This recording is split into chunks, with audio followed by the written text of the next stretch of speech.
No, I mean, it was fantastic. I mean, it really does show the incredible range that Kevin's got. And, I mean, I love the Fanny Hill illustrations, you know.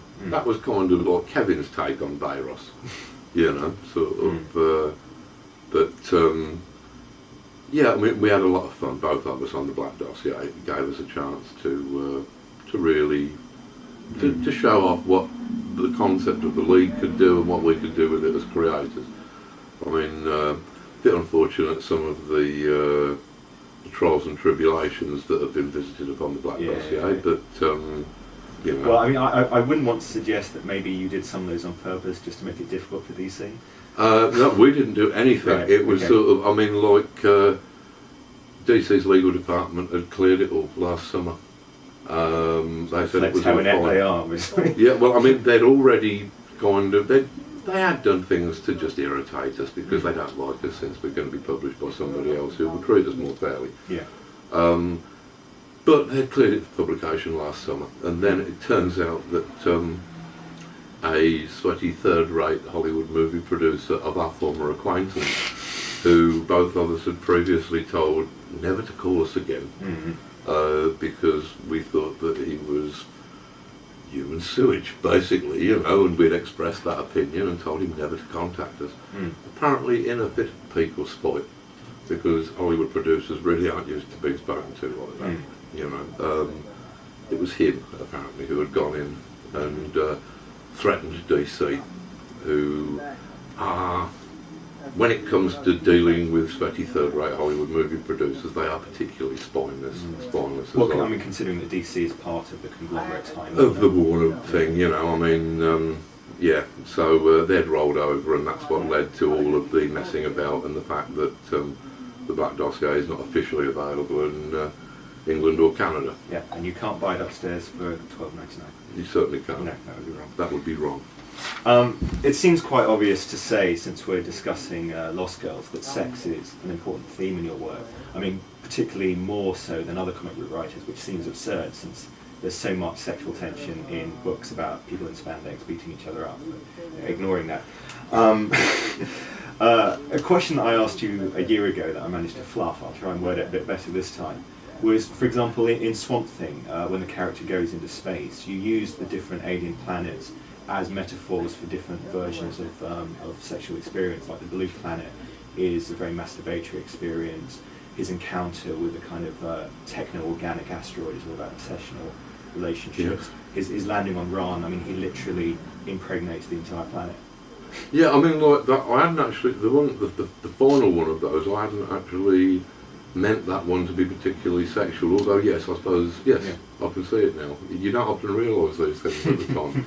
I mean, the other two, yeah. I mean, like, they were intended to be sexual. And there was an earlier episode of Swamp Thing, the Swamp Sex issue, the number 34 or something like that, where that video was his favourite issue, apparently. Well, I mean, I was very pleased with it myself because we were seeing how far we could push the Swamp Thing as a concept, whether we could take it into these other areas. And I thought, well, if I can do a sex story about a kind of a creature that's made of vegetation in this kind of fabulous psychedelic manner, then, you know, I should be able to handle sort of sex scenes in my other work. I mean, different sorts of sex scenes, but I would always try to work sex scenes in there because if you're trying to create believable characters, then all believable characters have some sort of sexual component, even if it's not expressed. Well, exactly. So I would always make it as much of an element of my characters as, you know, their personalities, the way they acted with other people, or their superpowers. You know, in fact, probably sexuality might be more important than the superpowers. Yeah.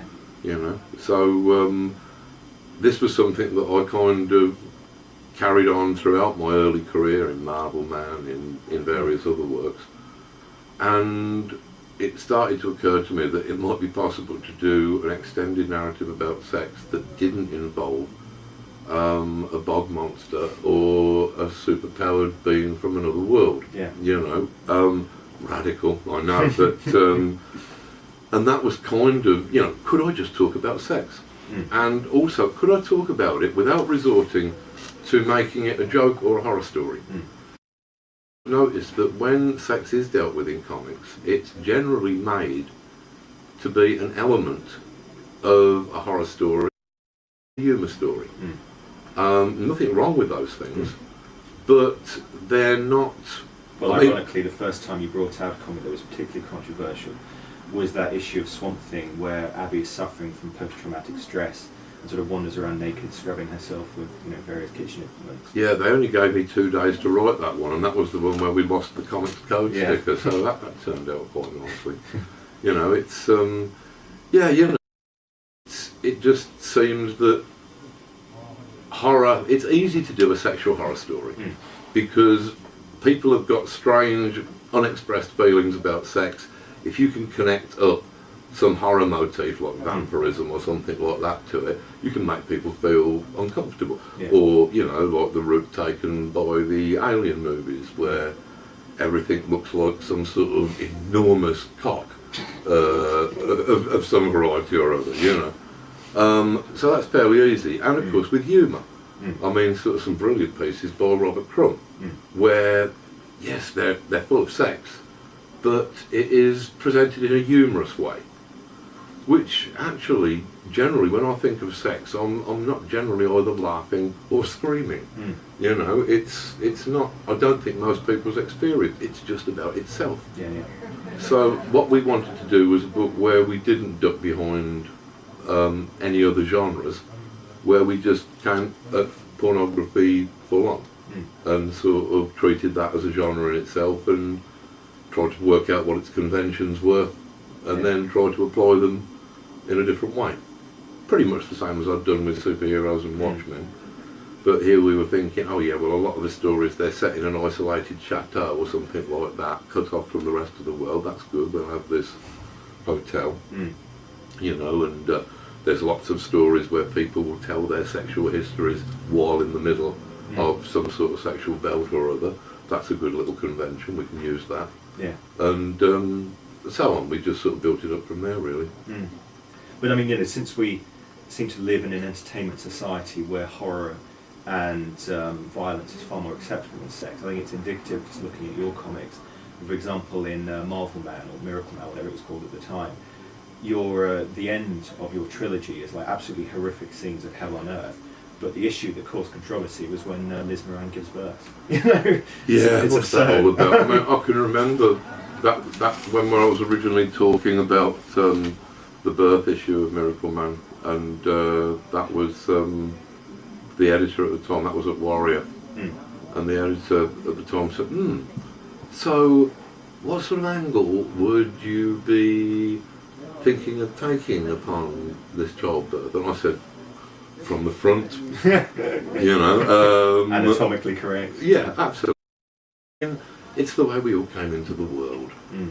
Surely it's not wrong to draw it in a sort of a cheap sort of $1.50 American superhero comic book. That's my attitude anyway. I'm curious about the relationship between the characters in Lost Girls in the fictional universe and the versions of their stories that we know in this world. Because in the Black Dossier, you have books existing in the world of League of Extraordinary Gentlemen which are tales of their exploits, written by famous authors. So when it comes to the books, or rather the play Peter Pan, the books Alice in Wonderland and The Wizard of Oz, I mean, off-screen, do Alice, Dorothy meets J.M. Barrie? No, they're in a different. The two works, even though the League of Extraordinary Gentlemen actually conceptually grew out of Lost Girls, because we'd had such fun doing 3 fictional characters in a sex context that I thought maybe this could work as an adventure book. But they're very separate. I think Lost Girls kind of takes place in our world. The League of Extraordinary Gentlemen takes place in a world of fiction.